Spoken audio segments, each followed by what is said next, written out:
History tells the story of the world and of our lives. Sometimes that history goes bump in the night.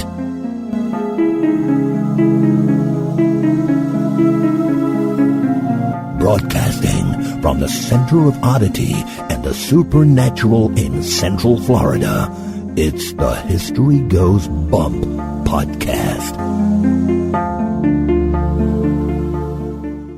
Hello, you spooktacular people. Welcome to this 40th episode of the History Goes Bump podcast. Ghost tours for the theater of the mind. I am your host, Diane. And this is Denise. And tonight, we have a special treat for all of you. We have a special guest co-host all the way from Australia, Freya Porter. How are you, Freya? I'm good. Hello. Well, I told you all on the last podcast that I had received this fabulous email from this young lady and that she had not just sent us a little email telling us that she really enjoyed the show, but she suggested a location, which is the one that we're doing tonight, Port Arthur in Australia. And she didn't just suggest the site. She actually gave us a bit about the history and a lot about the hauntings that have gone on there. So we're looking forward to having her help share some of that with us this evening. Before we get into that, we do want to point everybody in the direction of our website. That's historygoesbump.com. And there you can find out everything you want to know about the show, where you can follow us on social media. And you can sign up for the newsletter, or maybe we should start saying that it's joining our email list or our mailing list. Now, if you are a part of the Spooktacular crew, or you are signed up for the email newsletter or our mailing list, you already had a heads up that we were having a special co-host tonight. So maybe y'all want to go ahead and join either one of those two things so that you can get some special information as well. And I guarantee when we're doing our road trip, I'm trying to work out all the technological stuff. We're probably going to try to do some Google Hangouts on locations while we're doing that. So the only way I can let people know that we're doing it is to send out an email to let you know. So you probably want to sign up for the mailing list, which you can do at the website. Yeah, unless you want to stay home and not go on the road with us, that is. That'd be kind of boring. I know, poor things. They would miss out on so much. Denise, if they want to send us any feedback or maybe a mini book like Freya did, where can they write us? So if you want to write a mini novella and send it to us, you can do that at historygoesbump@gmail.com. And we're giving Freya a lot of grief about that because we have a little inside information that she gets teased about that occasionally. Or more than on occasion. We also quickly want to thank, we got a couple of donations in for the show. And let me just say that I emailed Levi, who had sent us the first donation that we got, and it's a recurring monthly one. And I was kind of losing hope that we could be a listener-supported show. I really didn't want to have to do the whole go into ads and sponsors and all that other stuff. I really ads are icky. Yeah, and I don't like listening to them myself. I fast forward through them on podcasts. So we were like, I don't know if we're ever going to be listener-supported. Well, Levi broke the ice. We thank him very much for that. And you'll have a mug coming to you in June, Levi. And also Dan has set up a recurring donation with us as well. So thank you to both of those gentlemen for that. And we also want to thank Juju Bean for your review over at iTunes. Greatly appreciate your warm and wonderful comments over there about that. Before we get into talking about Port Arthur, and one of the reasons why this is really cool that we're doing this is we have discussed the quarantine station on a previous podcast. So we're kind of familiar a little bit with the history of Australia. Basically, the poor continent got started as a penal colony. Not really a great way to get started in history, that's for sure. We have criminals. We will send them to what we know now as paradise. Exactly. And Port Arthur was one of those areas that was chosen to have one of the penal colonies there. And of course, Freya brought this to our attention. Before we talk about all that, wanted to ask Freya a little bit about herself. Why don't you let the listeners know who you are? I'm Freya. I'm Welsh Australian. So I came here when I was 7. Which explains the weird accent that isn't Australian. All the Australian listeners are going, that's not Australian. Who is this imposter? But yeah, I went to Port Arthur when I was 12, in 2010, when I was in year 7 on a school trip. So it was a pretty cool school trip. No kidding. I remember once they took us to a farm when I was a kid, and we went to a couple museums, but we never went to like Tasmania. Or haunted places. That was the first year at my new school that we went there, and I was blown away. I was like, are we really going there? Are we really going there? And everybody was like, of course.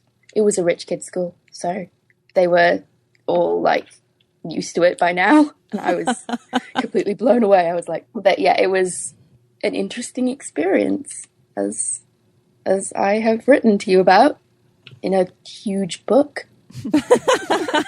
Well, and what's really cool, now you say you don't sound Australian, but I'm detecting a little bit of Australian accent in there. Are you, Denise? Just a touch at the tail end. Yeah, I definitely, it does sound Australian to me, but then again, I would know, like she did say her Australian listener, so we might be listening with an American ear.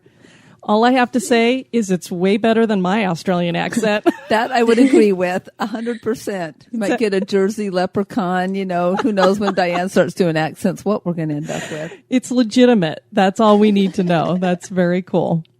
I have the stamp of approval. I'm legitimate now. You're legitimate. So Yeah. Does your sister know that you're joining us and creeping out a bunch of listeners? Yes, she does. I told her, she's 13. So Okay. I told her, that I was on the podcast, last time you kind of shouted out, and I played her that, and she was like, I'm not creeped out, it's just weird. And like, she's 13, so she doesn't want us to be scared. And I don't think she is scared. She's much more brave than me. If it was between me, her, and a haunted house, she would be the one going into the haunted house. Now that's fascinating. How interesting. She gets a little weirded out about listening to the podcast, but she doesn't mind actually going into the physical location.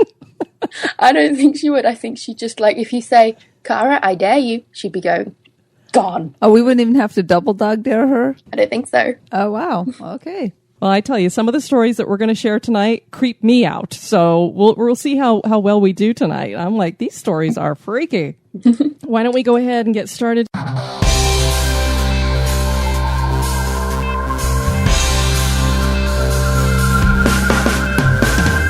If you would like to support the show, please visit our Patreon page at patreon.com/History Goes Bump. Or perhaps you just want to make a one-time donation. Click the donate button on our website at historygoesbump.com.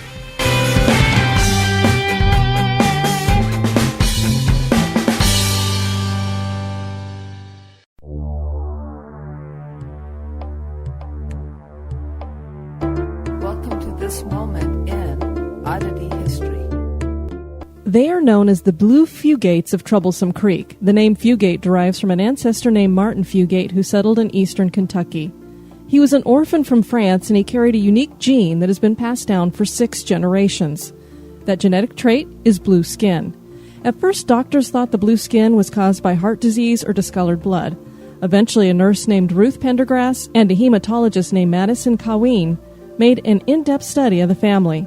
The genetic trait was a disease that came to be known as methemoglobin anemia. Sufferers of this disease have more methemoglobin than iron in their blood. Red blood cells are not able to release as much oxygen to tissues. Tissue hypoxia results. Benjamin Stacy, who was born in 1973, is the last known descendant of Martin Fugate. His blue skin faded as he got older, and he now appears normal. It is believed that the condition is rarely seen anymore because the gene pool is dispersed and is not concentrated in one area any longer. And it also helps that most families do not interbreed. The Fugates did. Human Smurfs certainly are odd.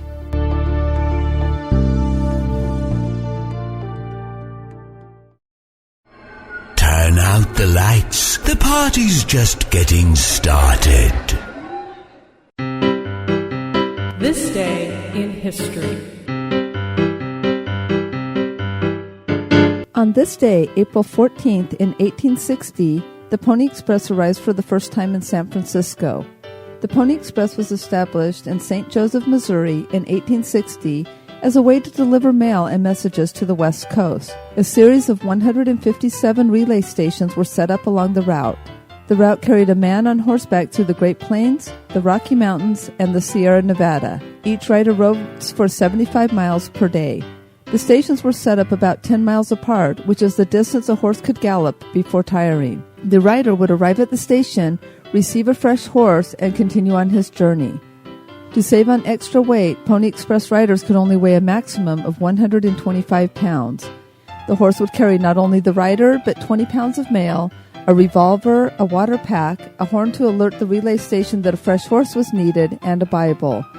On April 3, 1860, the first westbound Pony Express rider left St. Joseph, Missouri. 10 days later, the mail arrived in San Francisco. Only one of the letters that was carried still exists today. The Pony Express stopped its run in October of 1861.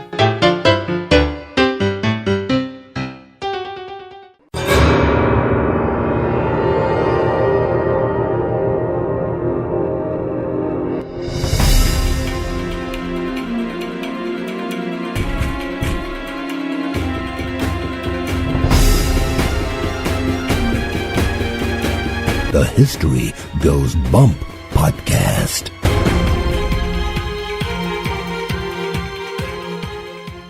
Port Arthur is part of a World Heritage Site featuring former Australian jail sites, and it is an open-air museum.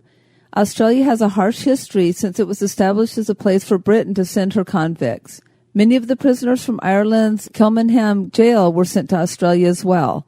Port Arthur Prison became the stop for Britain's worst convicts. Such a harsh place would be a good breeding ground for things that go bump in the night, just from its penal history alone. But this area has an even more tragic story. It was the site of a massacre in 1996. No wonder Port Arthur is considered to be one of the most haunted locations in the world. There you go, Denise. Another one of those most haunted locations. But in the case of Port Arthur, I'm not making fun of it. I think it really might be. I think so, too. 12,000 years ago, the oceans were rising due to the melt-off from the Ice Age. This rising of the oceans changed the geography of Australia and cut off one area of the continent that we know today as Tasmania. The Aboriginal people who had lived there were cut off from the original Aboriginal people, and they developed uniquely, both culturally and physically. They became known as Tasmanians, and by the time Europeans arrived to settle, the Tasmanians had 9 distinct ethnic groups. The British originally settled the area in 1803. Within 30 years, and this is kind of how it happened for our Native Americans here in America as well, only 300 of the Tasmanians still survived, having dwindled from a population that some have estimated at 10,000. It's amazing. The survivors were relocated to Flinders Island. And then we have Port Arthur, which is in Tasmania. And I thought, Freya, you could share a little bit about where it's located and what it was meant to be to begin with. Yeah, Port Arthur is kind of located near Hobart. When I sent you the email, I thought it was a bit closer, but it's not. It's actually like an hour or two out of Hobart. Yeah, it was established as a timber station. It was a penal colony. It's set on like a place where there's water all around it. So it's basically like a mini island, except it's connected to the mainland by a tiny little piece of land. So it's very well protected naturally. So I guess it was a perfect place to have a colony. Sure, it would be very hard. It reminds us, and a lot of people do compare it to Alcatraz near San Francisco, where they had a prison here in America. And one of the things that it shares in common with Alcatraz is that water that surrounds Port Arthur. What's in that water? Yeah, sharks. It's very infested by sharks, actually. Of course. It's Australia. That's one, we want to go down and visit Australia one day. And Denise is a diver, and I love to snorkel. And it's like, it'd be so cool to go see the Great Barrier Reef and everything. But I'm like, there's sharks all over. I don't know. Well, we might eat Bruce. I live on a river. My river has bull sharks. Oh, you're kidding. A river has sharks? Oh. Yeah, they swim in as babies, and then they grow up and they can't get back out, so they just stay here. Yikes. Do you go in the water much at your home? Actually, on Saturday, we went in the water in boats and stuff. And, did you stick your feet the little kiddies. We dipped the little kiddies in the water, you and did. they were fine. And you still have all your toes. Yeah, I still have all my toes. Well, we can't give you too much grief about having sharks in your rivers because instead of sharks here, we have alligators. So, oh, I heard. We don't get in our rivers here either because it's like, that might not be a rock you're stepping on at the bottom of the riverbed. Well, I kind of want to get in the rivers to go with the manatees. Only if it's clear water and you can see the bottom. They're still alligators. I guess she just wants to see it before it eats her. Now, you said it was only connected by this little piece of land. And they really made sure that they secured that with guards and stuff, right? Yeah, they had guards and hungry dogs and whatever. The guards themselves were pretty hungry too, apparently, because they tried to shoot at an escaping prisoner once because he was dressed as a kangaroo and they were hungry. This is a fascinating story. What was that prisoner's name? George Billy Hunt. Yes, and here's the fascinating thing. Okay, he dresses as a kangaroo. Where in the world did he get a kangaroo outfit?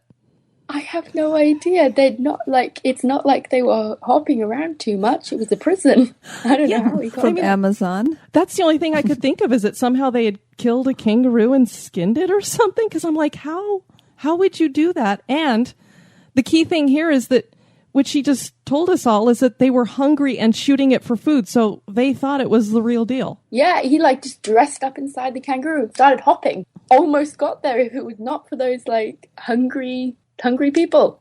The thing that's crazy about that, now I have never seen a kangaroo in person. When you're just driving in Australia, I've heard those be hopping, down the road, sort of like we might see a deer or something here in America, but they hop pretty high and pretty far. And so it's amazing that a person dressed up as a kangaroo could even that part that would mistake them. So he must have been very good at it. I hope he was. He was planning to get away with it. Well, he didn't get away with it. The guards did capture him. And do you know what punishment they gave him? I actually don't. 150 lashes. Oh my gosh. So I hope it was worth it. He was like, it was worth it. I guess, to have that moment of freedom. Look at me, I'm free. I'm a kangaroo. Speaking of kangaroo, have you ever tried any kangaroo meat? Oh, yeah. I have kangaroo on the barbecue. It's leaner and it's better for you than beef or pork and stuff. It's actually a leaner meat and it's really good. My dad doesn't like it so much, but my sister and I love it. And my sister hates that she loves it. I've had rabbit here before and it was hard to think about that I was eating a little bunny, but it was really good. Kangaroo on the Barbie. It sounds similar in consistency to our buffalo here. It's leaner than cow meat and that kind of thing. Yeah, I don't know why it's leaner, but it's really good. I can tell you probably why it's leaner, because they're doing all that hopping around that George Billy Hunt thought he was going to do there too. They're burning off all their fat. I can empathize with the guards because kangaroo meat is pretty cool. If I had a chance for kangaroo meat, I'd take it. Well, there you go. So Freya's down hunting kangaroo when she's not on the History Goes Bump podcast. And sticking her toes in shark-infested rivers. She's an adventurer. I heard a bird in the background, did I not? Oh, it's the crow. Go away. It's a crow? Yeah, we have they've brought in some new measures in Australian schools that they have lids, proper, really hard lids on all of the bins in schools. So all the crows have started migrating to the neighborhoods, and now they're just here and everywhere, and it's awful. I'm sorry. We could almost break into the Raven poem. We could do an Edgar Allan Poe quick shout out here. The Ravens have joined us. Is the Raven saying nevermore?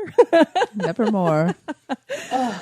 It's saying you'll never record a podcast here. Hey, it just adds some extra wonderfulness to the background. Well, the really cool thing is, just like Alcatraz, Port Arthur was almost impossible to escape from, as George found out. There was one prisoner that did manage to get away, and his name was Martin Cash. And one of the times that he escaped, because he did escape twice, he took 2 other prisoners with him. And this Cash was a bush ranger, which meant that he had these survival skills so he could live out in the bush. And he would commit, things like armed robbery while he was out there. And what he did in order to let people know about this is he found a ghostwriter and had this ghostwriter write about his adventures in a book, The Adventures of Martin Cash, which was published in 1870. Oh, wow. So he was just I think there was, I can't remember, but I think 1 or 2 or maybe 3 prisoners managed to get away from Alcatraz. So similar kind of thing. Yeah, well, there's not much when you have something like that that's so easy to guard, because Alcatraz was completely surrounded by water, and then you have Port Arthur mostly surrounded by water, but those waters, even if they got in to swim. Now, I know at Alcatraz, the water, also hypothermia is a fear there because of the coldness.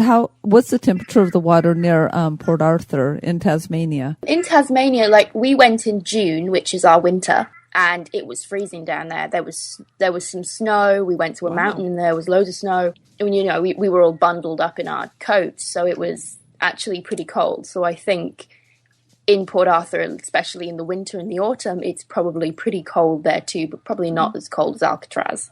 Okay, but well, probably still another similarity, because I know, on a side note, we do an international camp in Colorado here in the U.S., and a lot of our Australian brothers and sisters come, and one of the traditions is to jump into one of our mountain lakes, and I like to see in their faces when they break the surface of the water. It's pretty fantastic. Do you break ice? It's not ice, but it's like close. Glacier runoff. So two of the things, we go to a waterfall that when it hits you, you can't breathe. It's so cold. So we always put the Australians in the waterfall. Well, everybody, but the Australians are the most fun to watch. We put them in the waterfall, and then we jump into Grand Lake, which is a mountain lake. So it's that same icy cold water. So I'm from Wales, and at 5 years old, I was like jumping in the sea in January. I just can't imagine doing that now. I look back on that and I go, how did I do that? Yeah, you must have been crazy, because I bet that was cold. Well, they call it a polar bear plunge here to give you an idea of how cold it is. Oh my gosh. Well, you know, these prisoners that they had at Port Arthur, they weren't just your typical prisoners. No, they were mostly reoffending prisoners, or prisoners who had murderers, they had, you know, thieves, proper thieves, and all sorts of stuff, but also 9-year-old boys and stuff like that. So how did the boys and the kids get into Port Arthur? I mean, that seems like a pretty severe punishment for kids. Yeah, mostly it was theft. In Australia, they had a lot of reoffences because people, you know, kind of desperate. They were in an unfamiliar place. It was kind of more familiar to them after 7 years, 14 years of imprisonment, but it was still harsh for them. And a lot of these boys might have been caught up in gangs. So that's how it was with in Ireland. They had the Kilmainham jail. We did a podcast on that, and it was the same thing. And it was a lot of the theft was, you know, bread and food, things of that nature. Yeah. They had a special juvenile prison for those kids, didn't they? Yeah, Point Pure, which is not spelled right. No, it isn't. I liked how when you told me about that, it's Puer. I'm like, how did they get the ER mixed up there? I know, right? I saw that in my textbook at school, and I was like, you've done something. You've messed up. I don't know who did it, but you messed up. It's pronounced Pure, but it was a separate prison, like more up on the mainland, but they did all the same things as the normal prisoners did. I thought that was fascinating, too. You said that they had to work just as hard as the adults did. They weren't given any breaks. Yeah, they weren't given, like, oh, you can have the kind of easier work. They still, like, built houses and stuff.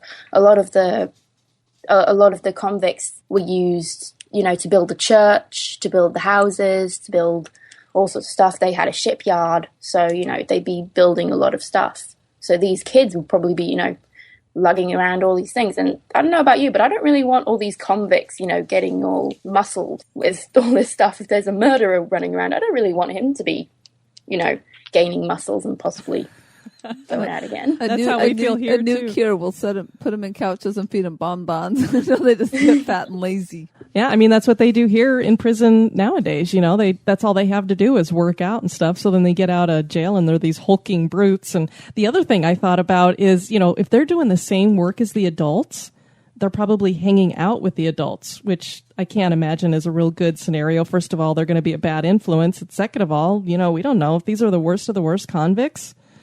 Yeah. One can imagine what kind of things they have on their mind. Well, raising the next generation, too, to be even worse than the first. Yeah, there's so many stories about kids, like, getting out or kids being released or kids just doing stuff in the prisons that it wasn't good. It wasn't good. Well, like you were talking about, some of the stuff that they did at Port Arthur, it wasn't, you know, just your typical... I mean, nowadays, they used to make license plates. I don't know if they do that anymore, but Port Arthur was major industry there. They had, like you mentioned, they had a shipbuilding yard. They made shoes there. They made bricks. They even had a flour mill. Yeah, they had everything there. It was probably very good for Tasmania's infrastructure. Absolutely. Look, they basically have slaves doing all this for you. It's great. Well, it's interesting that you said that, because one of the reasons why they stopped building the ships there in Port Arthur is because the private shipbuilders started noticing this competition that we're getting from the government, we can't compete because they didn't have to pay their workers. So it does make it harder. And the cool thing about the ships that they built there is it wasn't like they were just building, little rowboats or something. They built like 15 large ships. One of them, I believe I'd read something about it, lasted for 40 years. So they weren't just, they built real quality stuff there. Yeah, they had quality. That's right. They probably got beat if they didn't have quality. So I guess they had to put that out. Now, in 1848, they built another prison at the location. Did you want to tell everybody a little bit about that one? In 1848, they built the separate prison, which was different from a lot of things that Australia had seen before, because it was a separate prison which used kind of psychological punishment rather than corporal. Instead of them, getting the physical punishment, they were punishing them psychologically. That was pretty harsh stuff. Yeah, it caused insanity. It was pretty bad. Well, they've always said that psychological torture, or even like abuse in a relationship, the psychological is always much worse than a physical type abuse or torture. Yeah. Did you know that they'd actually built the asylum right next to the separate prison, just so it would be easier to cart the prisoners from the separate prison to the asylum? Yeah, you think that it would occur to them that maybe what we're doing isn't working here, because now we've had to build this asylum next door and everybody's getting shipped over there. Yeah. Unless maybe they wanted to drive them insane. I don't know, but it seems like they'd be harder to control if they're a little, nuts. Or it could be that if they drove them insane, they never had to release them back to society. I don't know if they could ever get out like the other prisoners, but if they were criminally insane, they're going to tend to be able to keep them a little bit easier. One of the things that they would do to the prisoners that caused them to, some of the psychological stuff is, if you were a good prisoner, it was kind of like when you have good kids and bad kids. You give the good kids treats, the bad kids don't get the treats. So normally everybody gets bread and water, but if you were a good prisoner, they might throw in a little bit of tea and sugar to add some extra there. The stick and the carrot kind of thing. Exactly. And there was something else that this prison did that we've talked about on our other podcast, and it was a system that they implemented there. Yeah, they basically made it silent the entire time. You couldn't talk to anybody, so that it was supposed to kind of so you could reflect on your sins and kind of reflect on God and kind of reflect on your sins, but it was still like psychologically damaging to a lot of people. I kind of have to giggle because there's a whole section of like monks and nuns that do that. Maybe they go crazy too. I'm not sure. I don't know if I'll be struck down for saying that, but that was the other kind of weird thing. And now also with being just silent, unlike the nuns and the monks that do that, these prisoners were also hooded, so they couldn't see the light or anything like that either, correct? Yeah, we actually went into the separate prison, which was so spooky, and we actually saw the hood that they wore, and it was like, there was a tiny little mouth hole for breathing, and there was two tiny little eye holes for it's kind of like those plastic masks you see at Halloween, where they've got tiny little eye holes that you can't really see out of. So it was kind of like that. Were they made out of cloth or leather? I think they were mostly made out of cloth because they were that was easier to manufacture. Sure. But yeah, it looked pretty heavy. I didn't put it on. So I don't blame you. I wouldn't want to. Did you have an opportunity to put it on if you wanted to? I actually can't remember. I think they had it on a dummy, and I'm actually mortally afraid of mannequins and dummies, that kind of things, like animatronics. So I kind of stepped back on that one. Oh no, you fear animatronics, so you don't like Disney? Better not take her on the. I went to Disneyland Paris once, and they had It's a Small World, and I liked that because it was all like these little people, and I was happy with that. But not Pirates of the Caribbean? Yeah. Sorry? Did you like Pirates of the Caribbean, or was that too much? I didn't actually go to that. I don't think it was around when I went. I went when I was 7 in 2005. Oh, okay. Yeah, so It's a Small World is one of our classics. Yeah, I went to the Parisian one. Little audio animatronic children. Now that freaks me out. And they all keep singing the same song. How do you know they're not real children nailed to the ground? I'm never going there again. Oh, God, Diane. Of course, one of the other things that they did to the prisoners as you mentioned, Freya, they wanted them to reflect on their sins. So they built a church and they had to go there, right? Yeah. And I went into the church and went into the stalls, like the kind of, they literally were stalls. Each one stall per prisoner, like little tiny thing. So they didn't sit there in the congregation. They all had to go into like little prisons in the church to listen to the sermon. Yeah, and you could only see like the priest or the person taking the sermon, and you couldn't see anybody else. So it was just that one more level of, separation. Wow. That's unbelievable. They took separation very, very seriously. It's no wonder that these people went insane, because that is one thing. When you cut people off from that kind of human contact and interaction, it really does affect people that way. Well, I know here in America, like solitary confinement is like if you're already pretty bad prisoner and then you do something that's even worse while you're incarcerated, they put you into solitary confinement. But that like drives them crazy just for like not very long. I don't know how long they put people into solitary, but it's to get them to shape up, because it's so horrendous being there for a short time. I can't imagine that being basically your entire prison time. No wonder they went nuts. Yeah, there was the one dark cell. They had a couple like completely dark cells, because the other cells, they had some light. They were given like rope to kind of unwind. So that was their job, to unwind this rope. In the dark cell, you had nothing. You had no light. You had no sound. You had no, nothing to do. I think you'd get fed sometimes, but you get 30 days or something that complete, like, cut off from everything.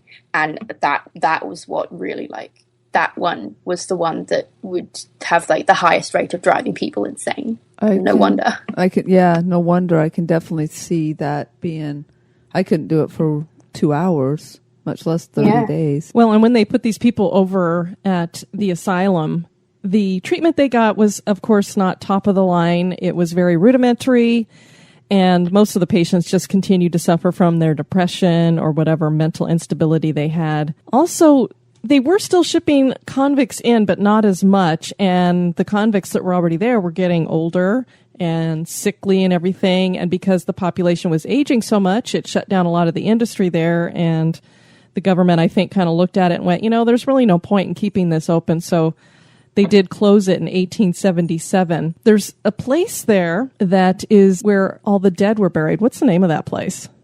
Oh, the Isle of the Dead. And how many were buried there? 1,646 graves were recorded, but there could have been more. Wow. There could have been way more. Only 180 were marked, and all the rest of them, they just kind of threw them in and just went, all right, yeah, cover them with dirt, they're fine. Yeah, it's a really creepy island. We actually got to go on the island. That was interesting. So it's kind of its own separate little location then. Yeah, it's very creepy. It's a very creepy island, obviously. What's creepy about it is that they have a separate they have a separate area for where all the marked graves are. So for the rest of the island, you could literally be stepping on someone's grave the entire way through. But you don't know that, and you don't know where it is. You have no idea. One of my friends actually creeped me out. I don't know if he remembers, but one of my friends actually creeped me out saying, you know what? A zombie could come up and grab your ankle right now. So the entire time I was on my tiptoes going, nope, nope, nope, nope, nope. She's like, I'm going to have my own Night of the Living Dead right now. Oh, lovely. Well, the cool thing is, after it got closed, tourists started flocking to the place. I thought that was very interesting because, it's one thing nowadays for us to we go to museums and old historic locations and everything, but basically right after it closed in the 1870s, people were going there to check it out. Yeah, it was that was another way for it to make money, I guess. It was the new way for it to make money because it boomed. Yeah, I guess in that time period, they were the ones who liked watching public hangings. So I guess that it didn't make too much nonsensical. Wasn't too nonsensical. That's a great point, because that's one thing that, as we've been going through a lot of these histories that are back in the 1800s and, even in the 1700s, executions were very public, and I can't imagine watching that nowadays. But yeah, I remember from your Kilmainham jail, the Kilmainham jail one, hearing about like it was in the yard and they were sometimes public. Oh, they used to have picnics and stuff, take picnics over here.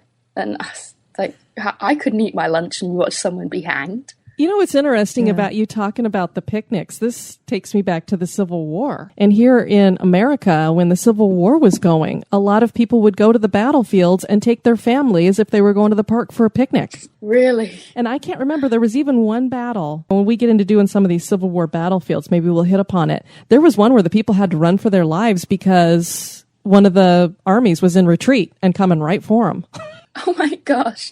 Oh yeah, just lovely day out, kids. We're just going to go watch some people kill each other. That's fine. Each other. Yeah, that's great. Yeah, it's like, well, and even like the public executions, you know, from different things. Why would you want to watch that? I could see if you're the family member of the person who they harmed or whatever, maybe just for closure, but to just go for sport or for a picnic or whatever, it's like, what is wrong with people sometimes? Well, the government decided that they wanted to auction off some of the buildings, and when they did that, they started to deteriorate pretty bad. So in 1916, there was a scenery preservation board that was formed, and they took over management of it, and they tried to take care of it. They didn't do as good of a job as they should have, and so in the 1970s, the National Parks and Wildlife Service came in, and they started to restore it, clean it up. They opened up the museums, and you can tell us more about this, Freya, since you've been there, but I know that they had like a model prison you can see, the guard tower, the church, and some of the main penitentiary are open for tours. Yeah, they had actually quite a lot of stuff up, but they don't like for them, restoration is the last option because of the historic significance of most of the buildings. Like the prison doesn't have a roof. Oh, the model prison doesn't have a roof. It doesn't really need a roof for you to know that it's a prison. But that was kind of like their motto when they were redoing all this place. It was like, don't do more than you need to, because it needs to protect the historic significance of the entire building.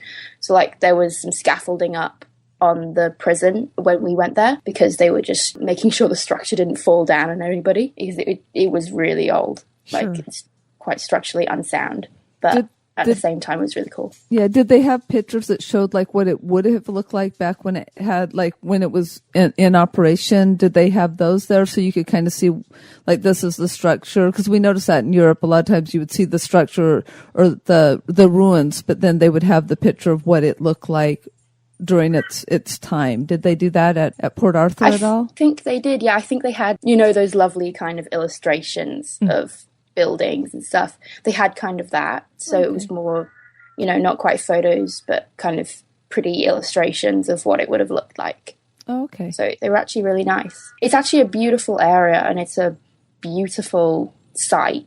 It's so calm and peaceful in the daytime. In the nighttime, it's not so peaceful. I was about to say, but dun dun dun. Well, and when I was reading some of the stuff, it sounded like they put in a lot of park areas so that there's a lot of grass and stuff. Yeah, there is. They have a couple paths, but a lot of it is, grass, a lot of beautiful places. They have trees growing around the dock where you can go on, boat tours to the Isle of the Dead. Well, it sounds like it. You might be joined by, somebody you don't want to be joined by, but hey. Yeah. Bring an extra sandwich. For 2, and then you end up with 3 or 4, or who knows? Mm-hmm. Mm-hmm. Well, there was one day when the beauty that you're talking about there was not going on there, and that was the day that they had the massacre that happened there. Yeah. Did you want to tell everybody a little bit about that? On the 28th of April, 1996, a guy called Martin Bryant went on a killing spree in the ground. He murdered 35 people, including 3 children and 1 toddler, and injured 24 more, including himself, but he survived. And he's never going to be let out of prison, thank God. Many of the murders occurred around the entrance of the site, so there's a beautiful memorial garden there. And it actually led to the national ban on firearms in Australia. So it led to tougher laws on that. I think it was the last gun-related mass murder in Australia, which, that's pretty good for, one good thing's come out of it, that we don't have any more of that going to happen. Hopefully that's going to be the last of it. But the site workers never talk about it, and it's a really grim part. But what I found interesting when I went there is that there was no reports of people from that murder, people who died in that killing spree coming back as ghosts. Like, there's no reports of paranormal stuff around them, which, I'm happy about. Like, if they found peace, then that's good for them. I want to ask you real quickly about your justice system there, because he did get 35 life sentences. So basically he got one life sentence for each of the lives that he took. And then they added on an extra 1,035 years without parole. So I was wondering, because these were life sentences for a mass murder like this, do you guys have the death penalty there in Australia? We don't, and it's quite a topical...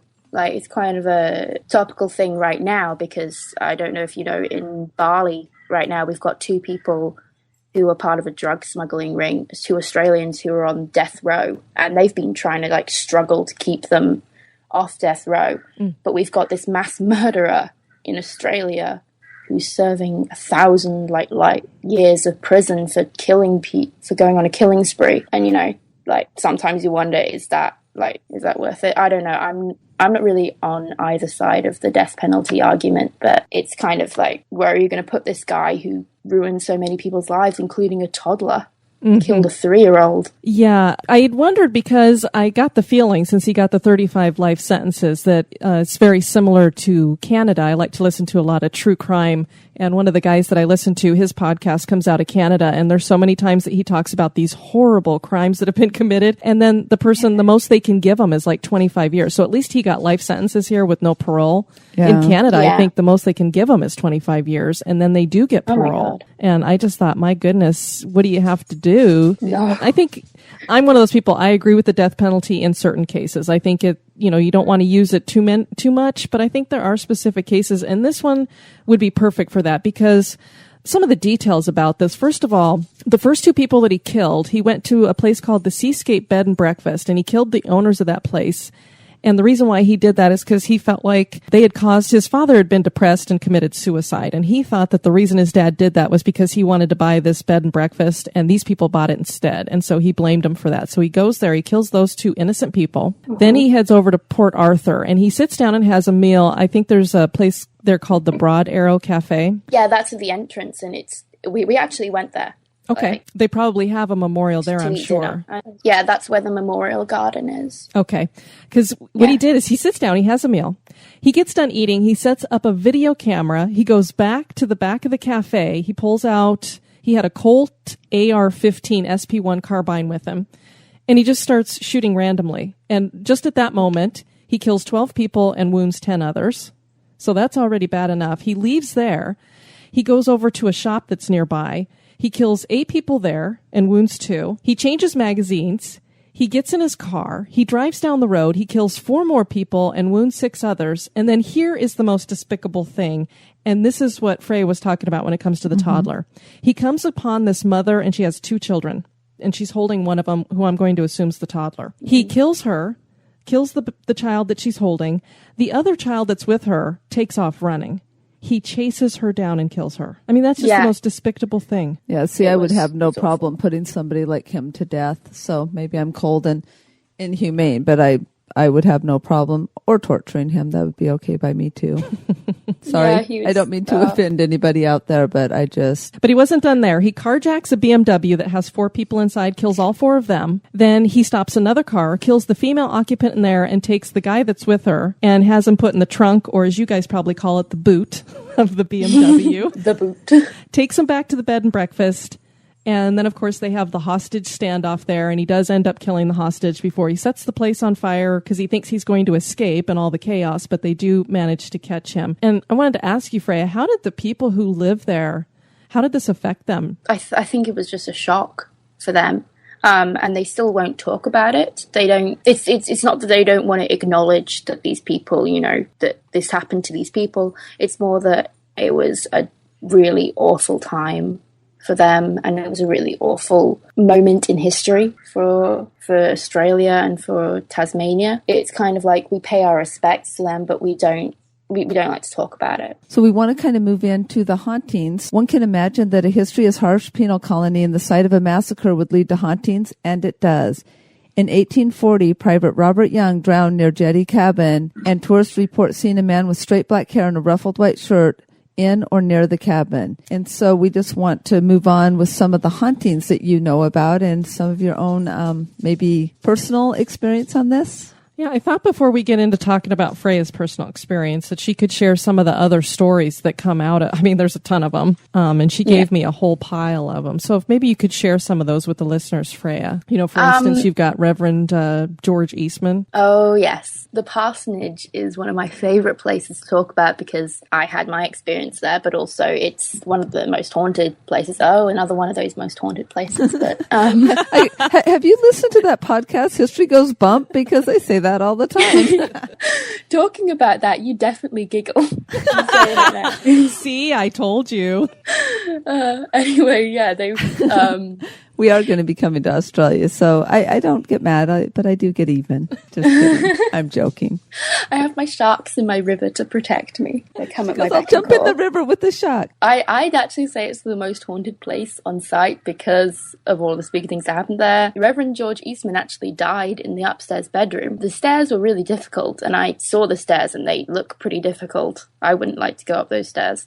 They're pretty steep. So his coffin was lowered by rope out of the window. And obviously the good Reverend was not treated as he should have been because the coffin burst open and his body fell into the gutter. Ew, ew. So, and they think that he was haunting the place, which apparently was pretty odd because Reverend George Eastman was supposed to be quite a nice guy, and most of the hauntings that go on there are not very nice at all. Like, he was barely settled into the ground before people started reporting smelling rotten flesh, hearing unearthly moans, and seeing like strange bright lights inside the parsonage. So another, like the new Reverend's family was out, and another member of the community, like one of the officers, saw all these lights come on in the parsonage. So they thought, oh, they're home. So he went over to see them, and they weren't there. There was nobody in the house. So where did all these lights come from? On the lights. It's really weird. But the study also seems kind of prone to that because people look through the keyhole into the study, and they've had reports of huge bright lights, the entire study being lit up, even though nobody's in there and nobody left a light on. The study seems pretty weird for that too. The guest bedroom has seemed pretty problematic because a guest was driven from the room by unexplained knocking. This was a guest in the 19th century. They don't have people stay in there now. Okay, I was wondering about that. Yeah, that would actually be pretty cool, I think. Says the girl who won't go into a haunted house. Oh, yeah, so you wouldn't go in. So I was going to ask, would you actually stay in somewhere like that? I'm fine with going to places, but I don't think I could stay a night in a haunted house. I'd just be so creeped out. I have a very overactive imagination, I've been told. Last night I was trying to get to sleep, and all I could think about was the podcast I listened to yesterday. One of your podcasts I listened to yesterday. I think it was the one about Black Aggie. And I have a mortal fear of Bloody Mary. Oh. Like, I can deal with other stuff. Like, that's fine. But, like, every time I go into a bathroom, I can't have a mirror. I have a TV in my room that doesn't actually work. But I have a TV in my room and I have to cover it every night because I don't like the reflection. I don't like anything like that. So that idea of that is pretty scary to me. So I don't think I'd do well. I like researching ghosts and I like learning about the history of ghosts and stuff like that. And I like to think that I could stand up to a ghost and, I'd be all like, yes, ghosts, stay in a haunted house, let's go. But I don't think I would. I think I'd run screaming. Well, since we're on that topic, obviously you're not real into the urban legend thing. I'm actually surprised that Bloody Mary has made it down that way. So you guys have that down there as well. Oh, yeah. I think the first time I actually heard about it was in Wales. But, okay. Yeah, but they still have it in Australia. I don't think it's as much of a sleepover thing. I think it's a urban legend like, oh, if you do this, because I never did it at a sleepover. So I don't know, maybe because my friends weren't really, supernaturally inclined as I was, but it was still kind of a creepy story that we used to like creep out our friends. And I think in the same episode that you were talking about Bloody Mary, you talked about the babysitter, the calling of the babysitter. Yeah. And oh, that was so creepy. And I just, I think one of the books I read as a kid was like a babysitter. It was the same kind of thing. They've got, I think it was a Goosebumps book. Okay. The Goosebumps book. Yeah, sure, I remember those. They were Yeah, a little after our time. We are a bit older, but Some of us are a lot older. No, there were really creepy books just kind of popped up in a library and nobody knew how they did it. Like, how did these books pop up in the library in the same, like, manky condition all over the country? It was kind of like in that book, there was that. And I swear I stayed awake the entire night. And in the middle of the night, actually, the phone rang. I think on that particular night that I read that book, the phone rang in the middle of the night, and I almost screamed. Oh. I was so terrified. But it was just like, it was nothing. It was just my parents getting a call in the middle of the night. For me, it was like, it's coming true. It's all coming true. So I'm a pretty suspicious person now. So we have to ask, do you believe in ghosts? I believe in ghosts, yeah. I believe that there's something supernatural going on. The amount I believe is kind of skeptical. Like, you know, I'm not going to put every creak and every rattle of a doorknob down to a ghost. But I've read too much about stuff, and I've felt too much stuff in Port Arthur and other places. And my family have had a couple experiences that I can't just say, oh, it doesn't exist. I just have to kind of go, it could exist, so you kind of have to respect it. So what do you think a ghost might be? Because, I mean, we're the same ways, like what you're talking, that we don't, but what do you think a ghost might be? Do you have any ideas on, or several ideas of what you think it might be? I think a ghost is kind of residual energy from someone. I've heard a lot about, you know, demons and stuff like that, and I don't think they're the same thing as ghosts, but I think whatever energy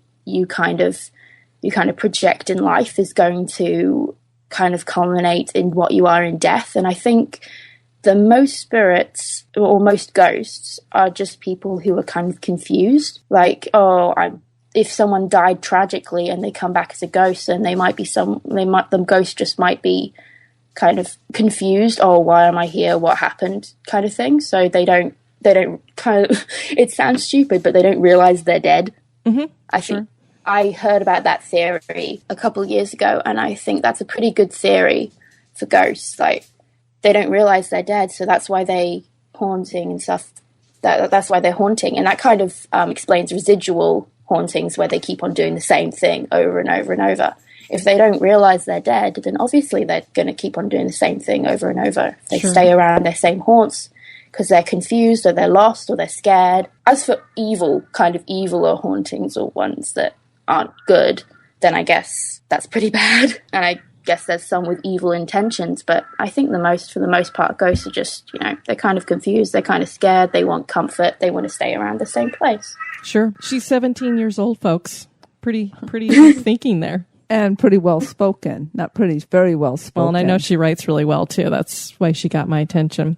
Well, getting back to the hauntings at Port Arthur, the commandant's house has something inside of it that is supposedly haunted. The nanny chair. I thought that was a pretty weird name. Yeah, I don't think I'd want to be nannied by that chair.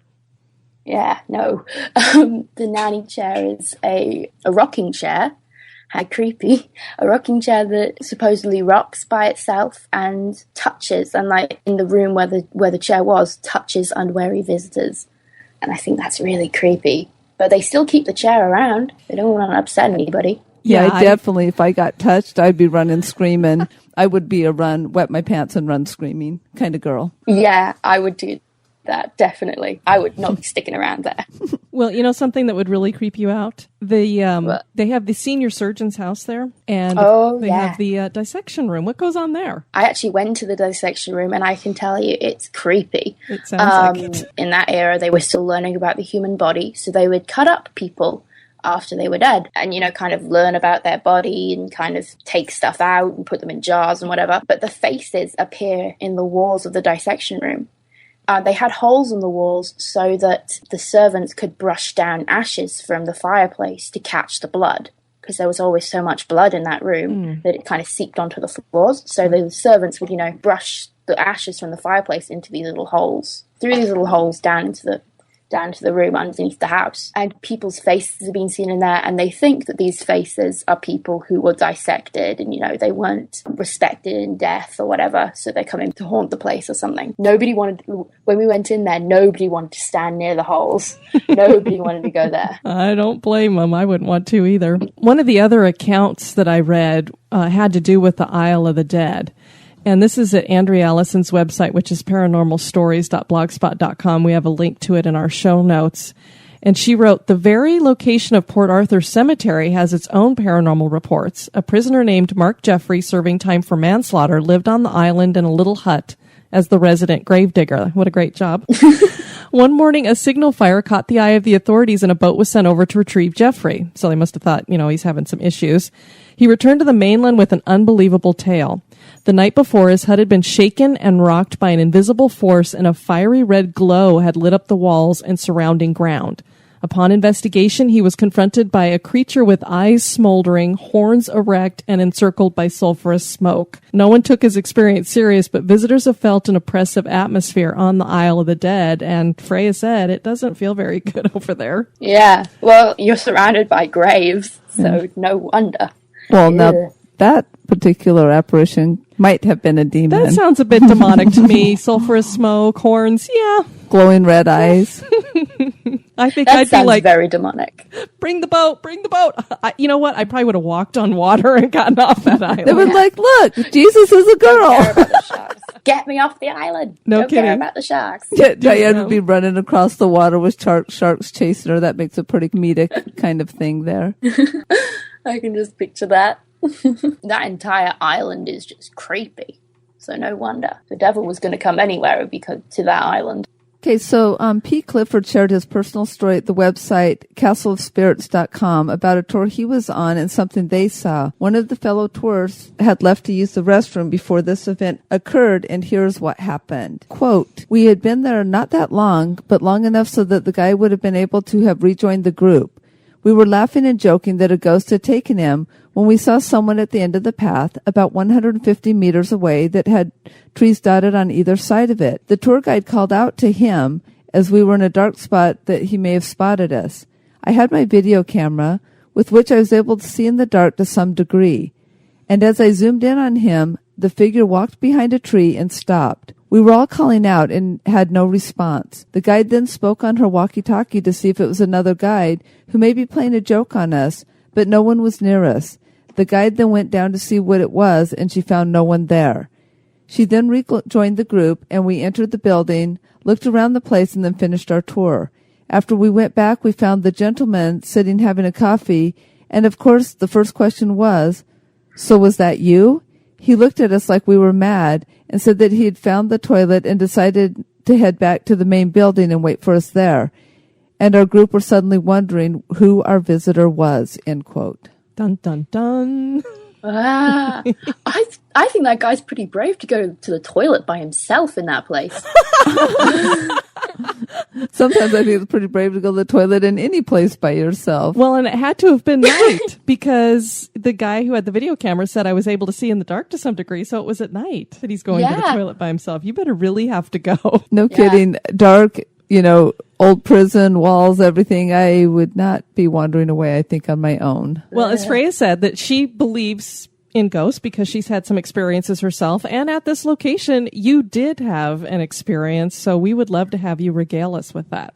Yeah, I had really creepy experience on the ghost tour. So it's actually a pretty good ghost tour. Did your class get to do the ghost tour? Yeah. Wow. That's what I was just getting ready to ask the exact same question. I'm like, what school trip takes you on a ghost tour? That's that's really cool.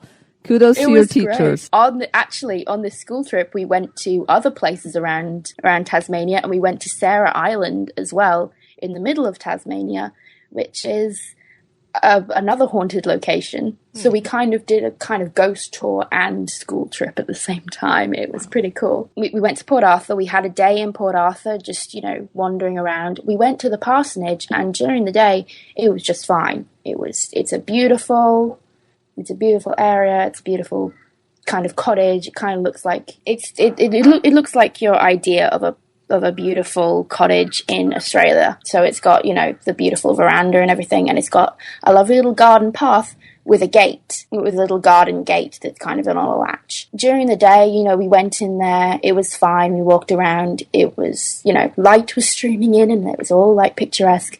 But then at night we went on the ghost tour, and the parsonage was the second stop on the ghost tour. I was near the front, in the middle of my friends, not gonna go by myself at night in this creepy old place. The guide was like, okay, we're going to go into the parsonage now. So I put my hand on the gate to open it, and I just felt this presence kind of holding me back. Mm-hmm. I didn't it wasn't that I didn't want to go into the parsonage, even though it was pretty creepy, and probably, you know, subconsciously I didn't. It was like someone was actually telling me, no, you can't come in here. I don't want you to come in here. It was like a presence kind of pushing me, kind of not allowing me to go in. It wasn't bad or it wasn't good. I think it was just something telling me, no, I don't want you to be in here. So as a 12-year-old, you know, you look to your teacher and you go, it doesn't want us to go in there. And my teacher kind of looked at me and went, all right. They didn't listen to me. They all went inside, and the guide kind of went inside too, but I was left out there with a teacher who was actually quite sympathetic. And he was like, I don't like the vibes around here either, so I understand. They spent 10 minutes in the house, and all that time I was looking at that house going, why don't you want me to come in there? Thinking, what's the matter? I honestly thought that something was going to happen to them in there, but they came out unscathed, and I just kind of forgot about it in that way that, you know, kids kind of do when something spooky happens. Part of me wonders if it wasn't necessarily something that was there that didn't want you to go in, that maybe it was something protecting you from going in. Yeah, that's what I was thinking. Afterwards, I kind of thought, was it something in the house that didn't want me to go in? Because, you know, that house is notorious for kind of all of its haunting. It's kind of notorious for all of its hauntings. At the time, you know, I thought, oh, it's the house. Maybe it was actually something around me. I don't know. Mm-hmm. That's possible. It's very weird. Yeah, it's very weird. But our group actually had another kind of spooky kind of experience, even though we didn't have it technically at the place. After we got back to school, the next term, we brought in all of our photos. So my teacher brought in photos, and the other teachers brought in their photos. One of my teachers, I think it was my science teacher, had a photo of a house, and he couldn't remember which house, but it was definitely a residence. It wasn't a prison complex, it was actually like a residence. And in one of the windows was the side profile of a woman. And her hands were kind of resting near her face, kind of like she was praying or she was crying. And, you know, we had no idea what to make of it. There are stories about what they call the Lady Blue. She was, I think, the accountant's wife, one of the accountant's wives. She died in childbirth, but she hangs around the parsonage or the accountant's house, and she kind of likes to play with children. She kind of comes out more with children. There was a story that we actually heard on the ghost tour about her coming out and saying hello to a little boy, and, you know, playing with a little boy, and his parents were like, who are you playing with? And she's like, oh, the lady here. The lady wants to play with me. So she's not, I don't think she's a malevolent, a malevolent one, but she's very interesting. And I don't know if we got her in a photo or not, but I think it was quite odd, and it was quite creepy for us to think about it afterwards. Sure, because of course you didn't see her at the time. She just showed up in the pictures later. Interesting. Yeah. That's why Diane sends me off to take pictures by myself. See if we get anything, which we never have. We pick up orbs every so often, but of course those can be dust or weird light, and you just never know what those. Yeah, it's kind of you can catch anything on a camera. Sure. It seems like. And anything can be explained away on a camera, and that could have just been the camera, or it could have just been the light. It's kind of like something that we've held on to and gone, yes, we definitely saw a ghost. Definitely have. There's a couple pictures that I've seen that I've been pretty convinced they're the real deal. Yeah, because, I mean, there's some things that light can do, and when you're looking at it and having to look at different angles and upside down and everything, but there's some that it's like, okay, there's something there, and it doesn't really look like a shadow just being kind of weird, or maybe just a shadow making eyes or something like that. It's definitely an outline. The entire site is pretty. They actually have on the front wall as you come into the building, they have a whole wall dedicated to pictures that people have sent in. They like people to send in pictures of their kind of haunted experiences at the site. So, there's some people who send in pictures of, orbs and stuff like that. But there's other people who send in, pictures of full body apparitions and stuff like that. So cool. It's pretty spooky stuff. So it's kind of like you're kind of set up for the ghost tour as soon as you get onto the site. But at the same time, it's hard not to be in that place. It's hard not to feel creepy. Well, we'll definitely have to put that on our bucket list, because I said Australia's already there, but Tasmania just got higher up on the importance of something I want to see when we come down to that part of the world. Yeah, Australia is actually, I wouldn't say it's a hotbed for paranormal activity, but it's got more paranormal activity than you'd think. It's really cool. Yeah, I could see that, since the whole country was built on the fact that that's where people sent their prisoners, and the trauma and tragedy that happens around that. There's not a lot of reports of Aboriginal hauntings, but there are some who are not happy with the way that their land is being used. Sure. Because there's been a lot more, giving land back to the Aboriginals and saying sorry for what has happened to them. I think there's been a lot more acceptance of that, especially in my school. We have an welcome to country and thank you to the Aboriginal people whose land we're using, who inhabit the land that we're using. So it's interesting how the relationship between kind of, I don't really want to say white Australia, but it is white Australia and Aboriginal Australia has kind of evolved in that way. And I think it's kind of making things better, especially in that way with hauntings and stuff like that. I think the spirits are finally kind of settling down in that area. Oh, good. I hope so anyway. Because after all they've been through, they deserve some peace in the afterlife. Mm-hmm. Port Arthur has nearly 2 centuries of documented history and tales, many of them haunted in nature. Do the spirits of former prisoners still roam the grounds?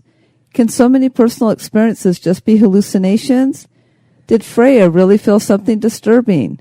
That is for you to decide. Well, Freya, we want to thank you so much for joining us. This has been a real treat for us. Very much Thank you for inviting me. Yeah, I'm looking forward to maybe in the future we'll be able to do something again, because I know there's plenty of stuff going on down there. Yeah, we'll send her out on mission works. We'll have all these secret History Goes Bunch agents. She's secret agent for History Goes Bump in Australia. Yeah. Go out to this actually, haunting. it was pretty. It's pretty cool that you did this. That you took the suggestion, because it's a really cool place in Australia. Like, you wouldn't think that it's so haunted, but it is. Yeah, well, it's just fascinating, all the stuff. Well, Freya, is there a way that you guys say goodbye in Australia, a special way? Nah. Just say see you later. She's like, no, see you later. So peace out. We're not going to get a good day. Good day. I actually do Italian in school, so I always say ciao. Oh. Or stuff like that. So like, and I don't say it ironically. I actually do say ciao a lot more now, because I do Italian and stuff. So I'm not an Australian. I'm not an Australian. I just live there. I'm an imposter, although I do have my Australian citizenship now. So okay. Woo. So now they've said you're officially there, so they'll tax you and all kinds of good stuff then. Yeah. It's going to be great. Thanks for joining us. Okay, thank you. Thank you for having me on. We're glad you joined us for this one. I've been your host, Diane. And this has been Denise. You take care now. Bye-bye. Have a spooky experience that occurred at an historic location? Want to give us feedback or have a suggestion for the show? Share it with us at historygoesbump@gmail.com.